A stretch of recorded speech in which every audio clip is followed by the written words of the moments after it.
Crews in Norwich are scrambling to get a school cleaned up after a computer caught fire and set off the sprinkler system. That's right. There is heavy water damage at Kelly Middle School. News 8's Tina Detel spoke to school officials about the impact the fire will have on some important standardized tests set for tomorrow.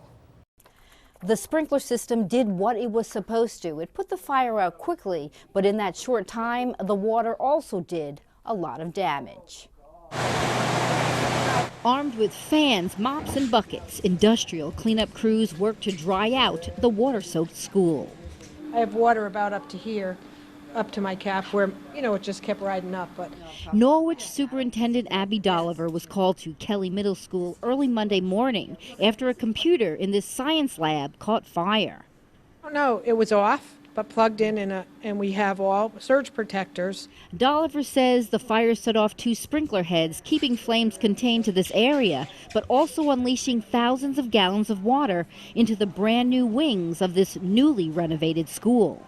The mess extended all the way down to these classrooms below. You can see right here, there's water in these drawers and filling these sinks, and it's really just a mess, and that's also because the ceiling tiles all fell down as well. School will reopen Tuesday, but this section will remain closed. We just have to relocate about 220 students from these 2 wings into other places in the building. As for the mastery test set to start tomorrow, it's on for 6th and 8th graders, but displaced 7th graders get a pass until Wednesday. The building's still here. There's only water damage, not fire damage, and no one got hurt, which is the biggest thing.